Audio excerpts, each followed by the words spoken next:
Hello, another day, another stark warning that the cost of living crisis is getting worse. Today we heard a word we don't often hear, destitution. Well, it's worth reminding ourselves what that actually means. Extremely poor and lacking the means to provide for oneself. Now, it's a word Charles Dickens used a lot, and today an organisation that tries to predict the possible effects of this current crisis also used it. As it warned us, 250,000 people, 250,000 people, will slide into destitution in the months ahead. Well, our political editor, Andy Bell's been looking into this. And Andy, this really is a chilling warning, isn't it? Yes, Danny, a serious warning from a very serious organisation, the National Institute of Economic and Social Research, which is saying that 1.5 million households will have to use all their savings or perhaps borrow more simply to pay the bills. The reason why things are getting so bad, well, unfortunately, the factors are becoming rather depressingly familiar. All these key economic factors going in the wrong direction and therefore pushing the economy down and pushing more people towards poverty. And certainly that's what we found today when we went to a food bank in Crawley in Sussex and spoke to the people who work there.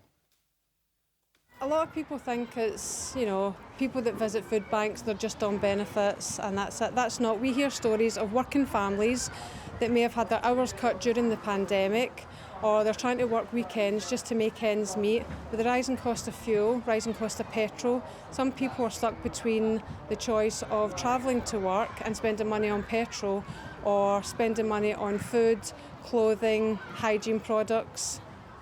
It's definitely getting significantly worse, and we're also hearing from our drop-off points in places like local supermarkets.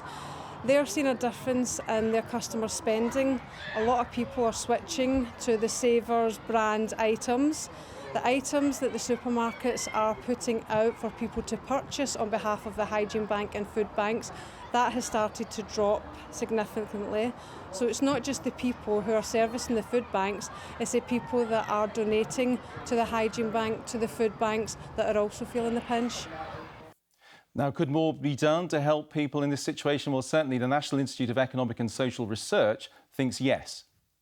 I think there are two things the government should do. I think the first is to reinstate the universal credit uplift. In fact, we would argue now to add £25 a week to universal credit, as this would help the very poorest households immediately. We also think further, in order to ensure that real income losses are not as bad, we would advocate writing a cheque for £250 to around about 11 million households who are at the bottom end of the income distribution. So there we heard one possible solution, but what are the government talking about? Well, if you talk to the government, they will say if you add up all the measures they've already taken to help with cost of living, for instance, discount on council bills or delaying people paying their energy bills, it adds up to £22 billion, which is obviously a lot of money. Now, today, Michael Gove ruled out the idea of an emergency budget. We're not due to have a budget until the autumn, but he did say that government